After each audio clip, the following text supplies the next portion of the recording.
अब करते हैं स्टार्ट। वैसे तो मैं चाहूं ना सीधा यहां पर सब्सिडरी बुक लिख के आपको समझा सकता हूं कि ये सब्सिडरी बुक होती है। सब्सिडरी बुक जो होती है उसके अंदर परचेज बुक होती है, परचेज रिटर्न होती है, सेल होती है, सेल्स रिटर्न होती है, जनरल प्रॉपर होता है, मामला खत्म, उसके स्टेटमेंट बना दिए, फॉर्मेट बना दिए, क्वेश्चन करा दिए, खत्म। लेकिन मैं चाहता हूं उससे पहले आप कुछ और समझे। वो क्या मैं चाहता हूं वो है स्टार्टिंग इसकी कहानी की जो होती है ना वो होती है बिजनेस के साइज या नंबर ऑफ ट्रांजैक्शन कह सकते हैं। अगर बड़ा बिजनेस है ना, ऑफ बिजनेस बोल सकते हैं आप,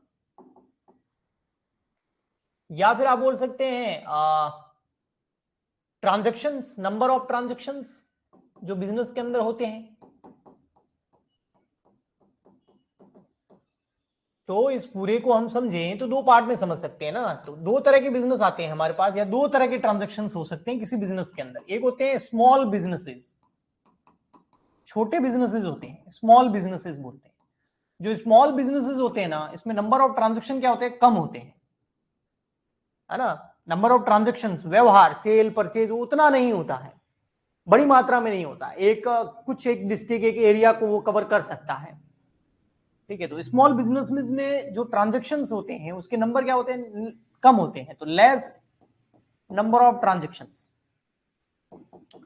सेल परचेज पेमेंट रिसीप्ट ये उतना नहीं होता है, ठीक है, होता है लेकिन कम होता है। लेकिन एक जो लार्ज स्केल पे बिजनेसेस होते हैं, है ना, लार्ज बिजनेसेस जो होते हैं उसमें जो नंबर ऑफ ट्रांजैक्शंस होते हैं वो क्या होते हैं, मोर नंबर ऑफ ट्रांजैक्शन, बहुत ज्यादा नंबर ऑफ ट्रांजैक्शंस होते हैं, व्यवहार बहुत ज्यादा होते हैं। तो छोटे बिजनेस जो होते हैं जिनमें ट्रांजैक्शन, जो नंबर ऑफ ट्रांजैक्शन है वो बहुत कम होते हैं, व्यवहार कम होते हैं, वो तो क्या करते हैं, ओनली जनरल बना देते हैं,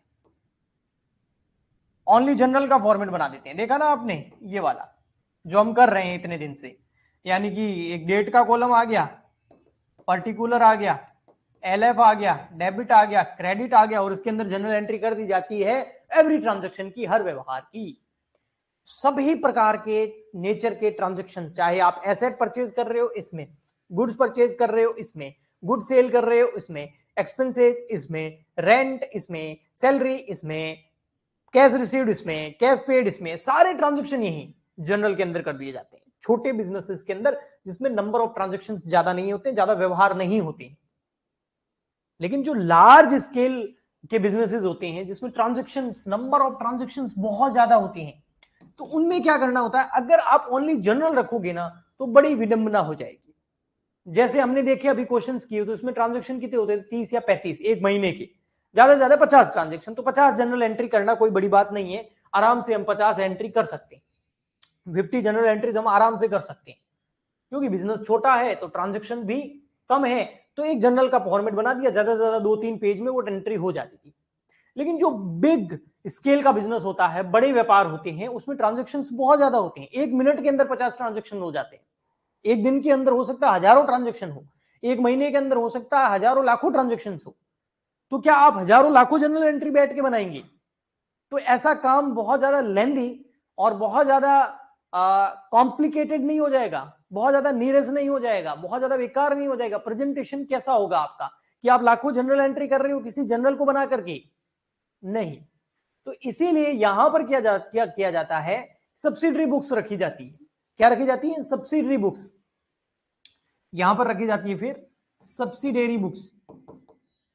ओके, हाँ जी बेटा, आगे सब लेट क्यों आते हो रे तुम लोग? फिर तुम्हारी वजह से जो है मुझे वेट करना पड़ता है।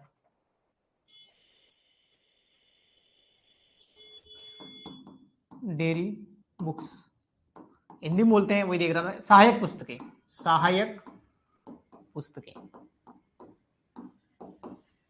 मतलब ओनली जनरल नहीं रखा जाता। यहां पर क्या था, ओनली जनरल रखा जाता है, यहां ओनली जनरल नहीं रखा जाएगा, उसके साथ साथ में बहुत सारी बुक्स और भी रखी जाती है, ताकि जो हम रिकॉर्डिंग करते हैं, ट्रांजैक्शंस को रिकॉर्ड करते हैं ना, उस ट्रांजैक्शन को रिकॉर्ड करना कॉम्प्लिकेटेड नहीं हो, लेंथी नहीं हो, बहुत ज्यादा इजी हो जाए, समझ आ जाए। तो इसके लिए सब्सिडरी बुक्स कौन कौन सी रखी जाती है? सबसे फर्स्ट बनाई जाती है कैश बुक, कैश बुक रखी जाती है, कैश बुक बोलते हैं इसको, ठीक है। नकद पुस्तक या नकद खाता, है ना, कैश बुक बोल सकते हैं, जिसको हिंदी में बोलते हैं रोकड़ बही। हाँ, वही देख रहा था मैं, रोकड़ बही, रोकड़ बही बोलते हैं, ठीक है, ये रख लो। एक और बुक ओपन कर दी जाती है, यहां पर तो एक तरह की बुक है जनरल, बस ओनली वन जनरल, छोटे बिजनेसेस के अंदर। बड़े बिजनेसेस के अंदर जैसे कैश बुक हो गई, रोकड़ बही बोलते हैं इसको अंदर, और परचेज बुक हो गई, परचेज बुक। परचेज बुक को हिंदी में क्या बोलते हैं, क्रय बही, ठीक है। थर्ड नंबर हो गई आपकी जैसे परचेज रिटर्न बुक, ये भी बताता हूं क्या हिंदी में लिखूंगा मैं अभी, ठीक है। और आपका sale book, fourth number sales book,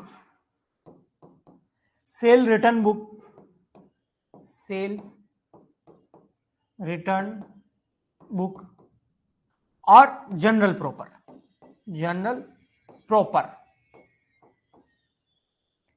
अब इनको हिंदी में बोलते हैं परचेज बुक को क्रय बही, इसको बोलते हैं क्रय वापसी बही,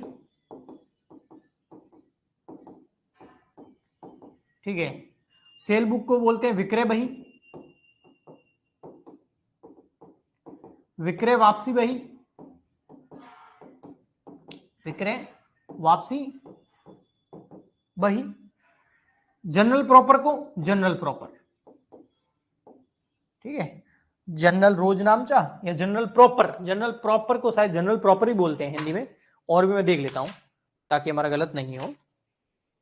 मुख्य जनरल बोलते हैं, क्या बोलते हैं, मुख्य जनरल, जनरल प्रॉपर नहीं, जनरल प्रॉपर इंग्लिश में बोलते हैं, हिंदी में बोलते हैं मुख्य जनरल। अब क्या होता है बेटा पता है, कैश से रिलेटेड जितने भी ट्रांजैक्शन है, हाँ, उसको हम जनरल में नहीं डालेंगे। यहां पर क्या करते थे, cash purchase, cash cell, cash payment, cash receipt, all transactions recorded in the general. But यहां पर सारे के सारे जो कैश के ट्रांजैक्शन है उसको आप जनरल में नहीं लिखेंगे, उसको कहां लिखेंगे, कैश बुक के अंदर। ओके, हो गया काम।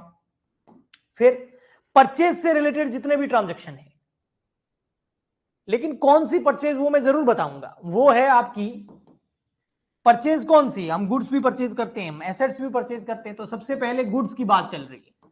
जो भी गुड्स परचेज करोगे उसको परचेज बुक में लिखना है, और वो भी गुड्स कौन सा परचेज पता है, क्रेडिट परचेज होनी चाहिए। क्रेडिट मतलब उधार, अगर उधार माल खरीद रहे हो तो परचेज बुक के अंदर जाएगा। सर उधार एसेट खरीद रहे हैं तो या नहीं जाएगी, तो वो जनरल प्रॉपर में जाएगी। गुड्स परचेज कर रहे हैं वो क्रेडिट पे, तो परचेज बुक के अंदर। और वो जो क्रेडिट में हमने गुड्स परचेज किया है वो क्या हो जाए, रिटर्न, परचेज रिटर्न हो जाए तो परचेज रिटर्न बुक में। सेल्स बुक में क्या आएगा, सेल्स, लेकिन कौन सी सेल्स, गुड्स की सेल्स, और वो भी कैसी, क्रेडिट, यानी कि उधार सेल्स, उधार सेल्स, उधार बिक्री। क्रेडिट सेल्स जो होती है वो भी किसकी, एसेट की नहीं, गुड्स की, वो सेल्स बुक के अंदर। और जब ये क्रेडिट सेल्स रिटर्न हो जाती है, रिटर्न हम कर देते हैं या सामने वाला सॉरी कर देता है, तो सेल्स रिटर्न बुक के अंदर चला जाएगा वापसी। और जनरल प्रॉपर, इसके अलावा जो भी ट्रांजैक्शन होंगे वो कहां जाएंगे, जनरल प्रॉपर। जो ट्रांजैक्शन कैश बुक में नहीं जाएगा, जो transaction purchase book, purchase return, cell book, sale return book में नहीं जाएगा, उसको जनरल प्रॉपर में लिखेंगे। और यहां क्या होता था, सारे ट्रांजैक्शन जनरल में डाल देते थे। तो कैश बुक का फॉर्मेट अलग है, purchase book, purchase return, cell book और सेल रिटर्न बुक का फॉर्मेट एक जैसा है, जनरल प्रॉपर का फॉर्मेट सेम ऐसा ही है, जनरल जैसा। तो सबसे पहले आज के लेक्चर के अंदर मैंने सीधा ये स्टार्ट नहीं किया, आपको बताने की कोशिश करी है कि ये दो चीजें क्या है। कई बार सारे के सारे ट्रांजैक्शन जनरल के अंदर डाल देते हैं क्योंकि बिजनेस छोटा है, ट्रांजैक्शन कम है। जब बिजनेस बड़ा होता है, ट्रांजैक्शन बहुत ज्यादा होते हैं, तो सारे के सारे ट्रांजैक्शन जनरल में नहीं डाले जाते। कैश वाले ट्रांजैक्शन कैश बुक में, परचेज वाले परचेज में, परचेज रिटर्न में, सेल बुक में, सेल रिटर्न सेल बुक में, और जनरल प्रॉपर में के अंदर जनरल वाले ट्रांजैक्शंस, बाकी जो बच गए। तो इस तरीके से ये सब्सिडरी बुक्स का एग्जिस्टेंस आया, क्योंकि नंबर ऑफ ट्रांजैक्शंस बहुत ज्यादा थे, प्रेजेंटेशन अच्छे से करना था, कॉम्प्लिकेशन नहीं रखना था, इसीलिए इतनी सारी बुक्स बनाई गई ताकि जो बहुत ज्यादा ट्रांजैक्शन है उनकी समरी अच्छे से तैयार की जा सके, उनको अच्छे से रिकॉर्ड किया जा सके।